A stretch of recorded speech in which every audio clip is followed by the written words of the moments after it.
Este es el fin del proceso de deterioro que nos ha inmovilizado y el despuntar de una magnífica esperanza para nuestra patria. El ciudadano, he venido a poner en posesión del cargo de gobernador de la provincia de Córdoba al doctor José Camilo Uriburu. Es Adolfo Cepeda, de 18 años de edad, muerto en estos disturbios.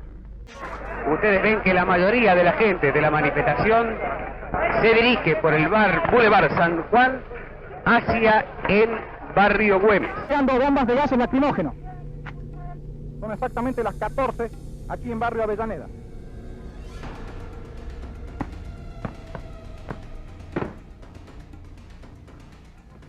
Suenan nuevos disparos de bombas de gases.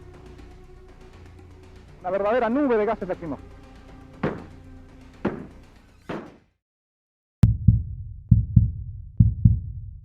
El Viborazo fue una huelga con protesta social masiva ocurrida en Córdoba, República Argentina, en marzo de 1971, opuesta al gobernador militar de la provincia perteneciente a la dictadura militar gobernante, conocida como la Revolución Argentina. El levantamiento también fue conocido como Segundo Cordobazo. El 2 de marzo de 1971, el gobierno militar del general de brigada Roberto Marcelo Levingston designó como nuevo interventor de la provincia de Córdoba al dirigente conservador José Camilo Uriburu, en reemplazo de Bernardo Vaz. A pocos días de haber asumido su cargo, se presentó en la ciudad de Leones para el acto de cierre de la 15ª Fiesta Nacional del Trigo.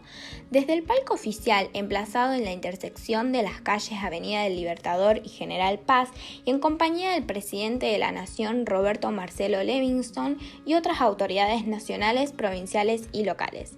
El gobernador de Córdoba pronunció un discurso que quedaría grabado en las memorias del público asistente a la apertura del tradicional desfile de carrozas y alegorías y de todo el país, sobre todo por las consecuencias que acarrearía aquella verborragia discursiva. Corría el anochecer del domingo 7 de marzo de 1971 y desde ese palco el gobernador lanzó una arenga que no iba a pasar desapercibida. Allí anunció que su principal misión era terminar con la oposición estudiantil y sindical, a la que comparó con una serpiente venenosa, comprometiéndose a cortarle la cabeza de un solo tajo. Como se puede apreciar, no fue un discurso anodino ni mucho menos, porque provocó con el correr de los días la caída del gobierno provincial y también del presidente de la Nación, Roberto Marcelo Levingston, después de los hechos producidos en Córdoba y que pasaron a la historia como el Viborazo. En realidad, el gobernador recientemente designado enfrentaba graves problemas en la discola provincia de Córdoba, sobre todo en una ciudad históricamente reaccionaria como lo es la capital provincial. Esto se produjo en medio de una interna del gobierno militar de la Revolución Argentina, donde hace poco había caído Longanigato y el general Roberto Marcelo Levingston había recibido la noticia que había sido nombrado presidente de la Nación, estando en una misión militar en Estados Unidos. Recordemos que en mayo de 1969, mientras la dictadura de Juan Carlos Onganía intentaba dar una imagen de orden y disciplina social, comenzaron a evidenciarse síntomas del descontento que venía creciendo entre distintos sectores de la población debido al cierre de los canales de participación política y a la política educativa, social y económica del gobierno. Las noticias de los violentos sucesos de Corrientes y Rosariazo tuvieron gran repercusión en Córdoba, donde existía una estrecha relación entre los estudiantes y los obreros de las grandes fábricas instaladas en el cordón industrial, ya que muchos trabajadores estudiaban en la Universidad de Córdoba. Este hecho, sumado a la constitución de un movimiento obrero muy combativo, surgido con posterioridad al peronismo, al calor de las corrientes de ideas revolucionarias de los años 60, llevaron a que el proceso de politización creciera tanto en las fábricas como en las facultades. La represión policial se cobró la primera víctima, el obrero Máximo Mena. Este hecho aumentó la indignación de los huelguistas, que formaron barricadas y desbordaron a la policía.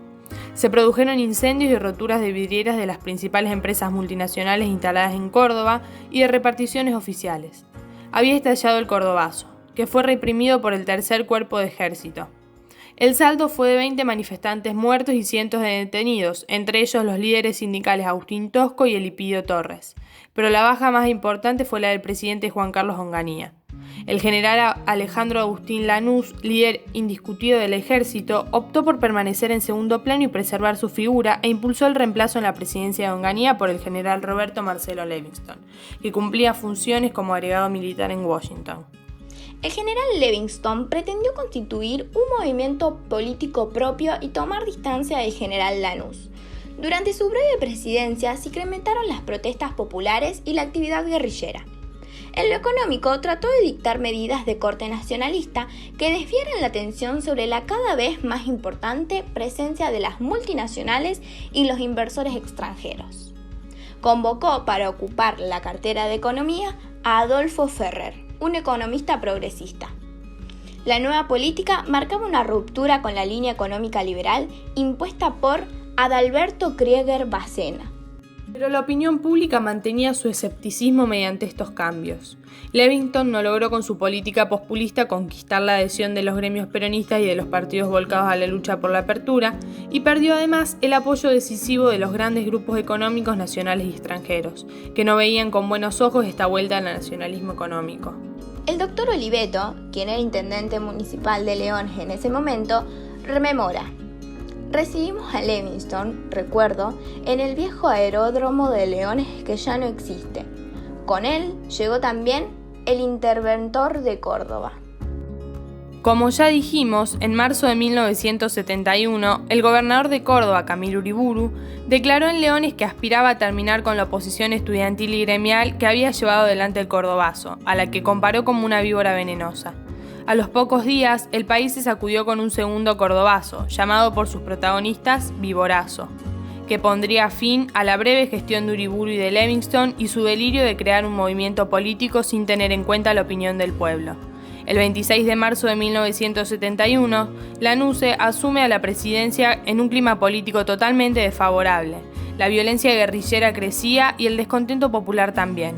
Perón sumaba día a día más adictos y la continuidad del gobierno militar se tornaba muy difícil de sostener. Ese día, los obreros y estudiantes que marcharon hacia el centro de la ciudad generaron un enfrentamiento con la policía que arrasó el área céntrica y se transformó en una insurrección general que tomó el control de unas 500 manzanas del centro y los barrios, quedando la ciudad en manos del pueblo. Los trabajadores de la empresa Fiat, bajo la conducción del sindicalismo clasista, marcharon hacia el centro. Hubo manifestaciones, barricadas, fogatas, incendios y enfrentamientos de trabajadores y estudiantes con fuerzas represivas de la policía provincial y de la policía federal.